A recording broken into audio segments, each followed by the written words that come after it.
मचिया ही बैठाली सासुता बहू हरियर जकारई बहू हरियर जकारई हो मचिया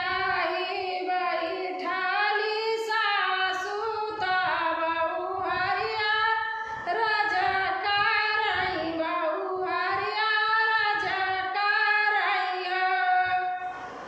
सासु भादौमा से पड़ी ललही छठिया मई के काछाठी आऊ भाई मई के काछाठी आऊ भाई हो सासु भादौमा से पड़ी ललही छठिया ताके काछाठी आऊ भाई मई के काछाठी आऊ भाई हो बोलिया तबाहू बोलियो बोलही नाही जानियो बोलही नाही जानियो हो बोलिया तबाहू बोलियो बोलही नाही जानियो बोलही नाही जानियो बाहू तू ता जनम काबाझिनिया ताके काछाठी आऊ बिहू के काछाठी आई बिहू हो बाहू तू ता जनम काबाझिनिया ताके काछाठी आई बिहू हो हथवा मालियो बहुहर महुआ ता छठी मई का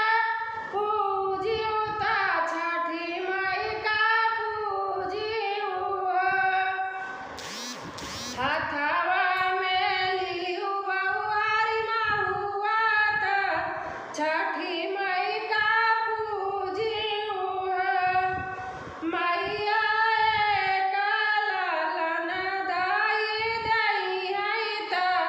छठी हमा करउबई ता छठी हमा करबई हो मैया कालन दाई दई है ता छठी हमा करबई हो एक मास बीतल दूसर मास बीतल अउरऊ तीसरे मास हो एक मास बीतल दूसर मास अउरऊ तीसर मास हो रामा कौने महीनवा के बीतल ता ललना जनमाली हो रामा कौने महीनवा के बीतल ता ललना जनमाली हो एक हाथ लिहु बालकवा ता दूसरे सब समनवाई हो एक हाथ लिहु बालकवा ता दूसरे लालनवाई हो एक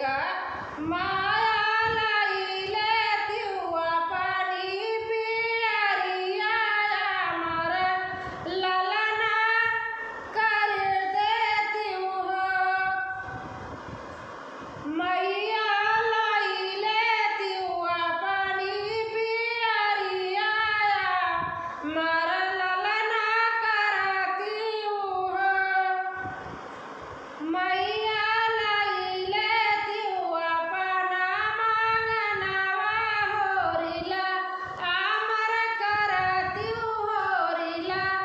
अमर करतिउ हो देखा सा